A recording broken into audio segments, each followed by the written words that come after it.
Hey Alex, it's Mom. This is the second video in your birthday gift. I'm talking to you about equipment, and we just talked about pans. We didn't really talk about how to take care of them, so I just want to cover that real quick. When you're washing pots and pans, you want to use gentle surfaces. If you really get stuff stuck on, you can use some vinegar and baking soda and, pour the baking soda where it's all stuck on. Of course, get as much off as you can, and then pour some vinegar on top of it. And then you can pour some hot water and let it sit, and that will make it easier to clean. But I like these natural sponges. They have like a coconut fiber scrubby. They're not damaging for the environment. They will disintegrate with time, and they do a really good job. So you can definitely use that. Use warm soapy water when you're cleaning, always as hot as you possibly can stand, so you keep things really sanitary. And I like to use Dawn. It's just my favorite dishwashing soap. I find a little bit goes a long way, and it's just consistently good. So you use what you want, but I find that when you buy the really cheap dishwashing detergent, it doesn't do a good job. So it's one of those things where sometimes the name brand pays off, or I actually get like the Dawn equivalent at Lidl, and it's just as good. So anyway, talking about cleaning your pots and pans. Sorry about the noise. The next equipment I want to talk to you about is the utensils that you're going to use when you're cooking. So if you notice, all of these have something in common. And I don't know if you can figure out what that is. What they have in common is that they have a surface that is not going to damage nonstick. So whether it's these silicone coated tongs, or it's this plastic composite, serving and stirring spoon, or it's the silicone coated spatula, or the silicone spatula itself, or this wooden stirrer that actually I use instead of a wooden spoon. Your Aunt MJ got it for me. It's handmade from Quebec, and I love it. You see it's got some marks on it. It's been used a lot, but all those things will not damage your cookware, and also shouldn't put particles of yucky stuff into your food. One of the reasons I'm not a fan of nonstick is because the second you damage the surface, those little particles get into your food, and they can get into your body, and it's just not good stuff. So to prevent that from happening, no metal whatsoever in nonstick, and as a rule, use things that are coated in silicone or in wood, and you're not going to have any problems. So the first cooking tool that I want to talk to you about is tongs.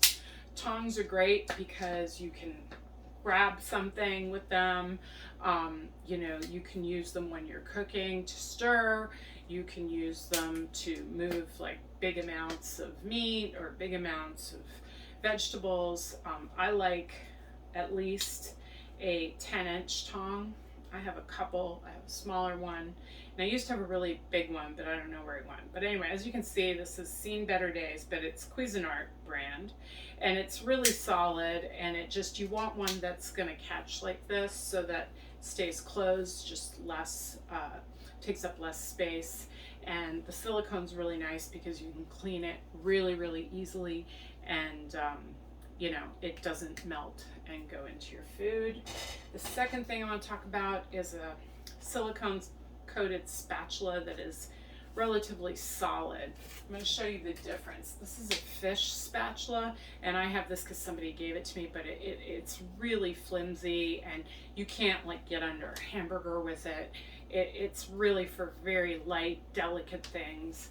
Not the most practical. If you're only going to buy one that is strong enough to get under a hamburger or under a piece of meat like a chicken breast and lift it with ease. I love this because, again, it's got the hole, so if you've got a place to hang it, that's wonderful.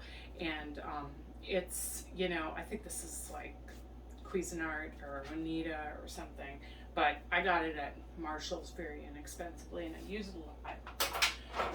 You want to get either a wooden spoon with a deep bowl, or you want to get like a plastic composite spoon. I don't love plastic, but what's good about it is that it won't damage your nonstick cookware.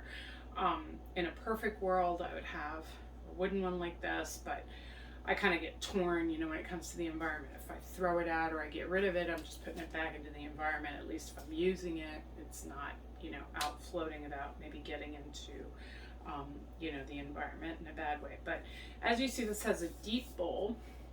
And the reason is when you're skimming soup or you're trying to get something in a lot of liquid, you want to have enough surface to be able to do the job. So this is a great, you know, spoon.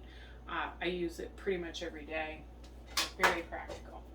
This is a silicone spatula, rubber spatula, and this is just something I use all the time, whether I am making scrambled eggs, I make them with this, or whether I am trying to get everything out of the pot, you know, the very last drop, you can go all the way around like this. And that cuts down on your cleanup time, and it also reduces food waste. So this is really an important piece of equipment, and they're inexpensive. I think I got this at the dollar store, and you know, you could have more than one without a problem, but at least one is important. And then I'm going to talk about a wooden spoon, or in this case, it's like a wooden stirrer. I have two that come from Quebec that Auntie MJ bought me, and they were hand turned, so somebody made them by hand, and I just love them because she gave them to me as a present. But you know, you can have a wooden spoon. Another reason you want something like this is because when you're cooking pasta, one of the things that's going to happen is your water is going to come up to the edge of your pot, and it's going to look like it's boiling over.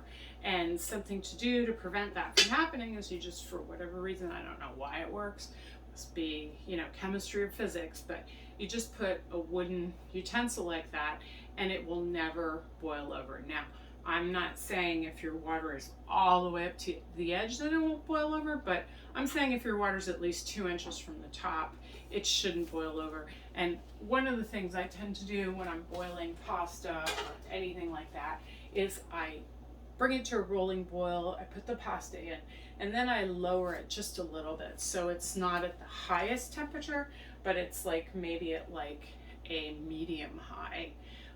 And that is just as effective, and it doesn't create as much steam, and you don't have to worry about it boiling over. So anyway, wooden utensil, wooden spoon, something like this. Very, very important. So if we're going to talk about utensils, we want to talk about knives. And I could do a whole video on knives, but today I'm just going to talk very basically about knives. I would invest in the best quality knives that you can afford. And you don't have to get a whole set. You really need 3 knives to be able to cook effectively. You want something with a wooden handle ideally, and you know, a balanced stainless steel blade. This is a stainless steel 6-inch chef's knife. It's a Henkel, and I got it in a set. But if you're just buying one, that's perfectly fine. And this can be used to smash garlic, it can be used to cut meat, it can be used to cut vegetables, cut herbs. It's just a really practical knife. So that's your 6-inch chef's knife. The next knife that I think you should have is a paring knife. And this came in the same set. And I think that Henkel starter set was around $130.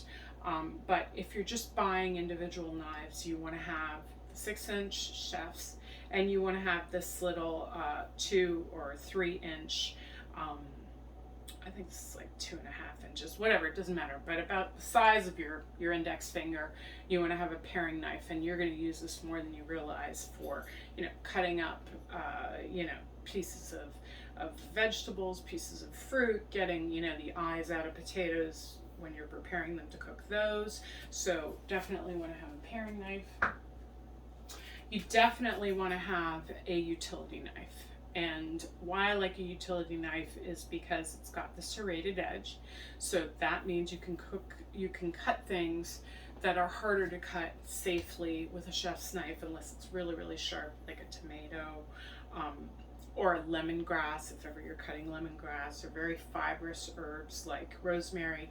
This kind of does a really good job.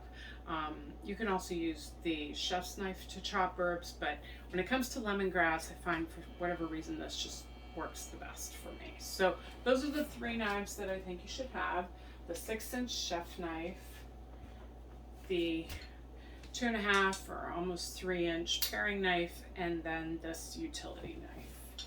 And real quick, I want to talk to you about measuring cups.